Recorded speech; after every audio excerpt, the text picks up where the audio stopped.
Hi everyone, welcome back to this latest episode of BookTube. The book I want to tell you about today is a brilliant book by an author called Iris Costello, and I'd never read any of her work before now. The book is called The Paris Bookshop Secret, and I'm going to struggle a little bit, I think, to give my précis without giving anything away. So let me start by saying just how beautifully written and how well written this novel is. It is fabulous. It's not a genre that I've particularly focused on before or read about, but I really did enjoy it.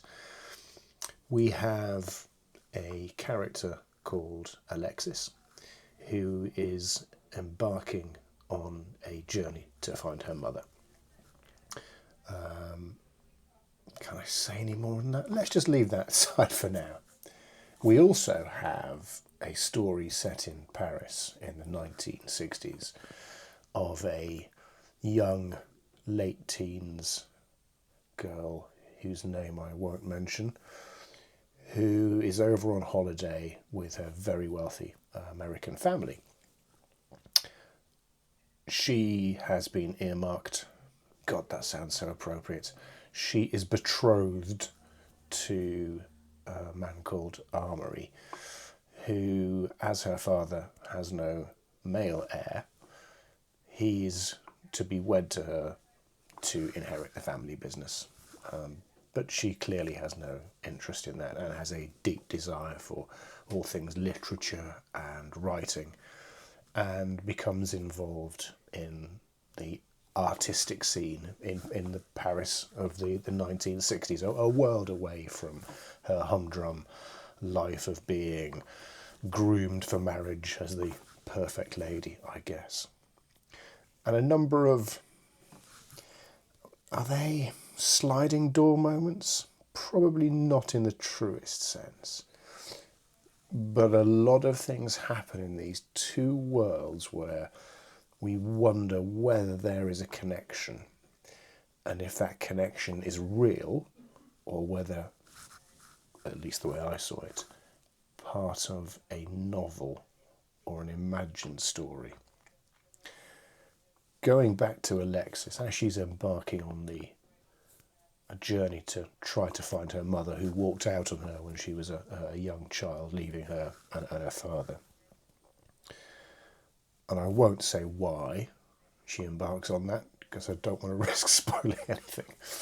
But she encounters in a country lane an elderly lady who is clearly lost, distraught, and perhaps not in full possession of all her faculties, shall we say. And she kindly takes her back to the manor house, where she's met by her much younger husband, who is quite aloof and protective. But things happen, and with a broken down camper van, she ends up working, doing some work for Jasper, who is the elderly lady's younger husband, who is an academic writer and is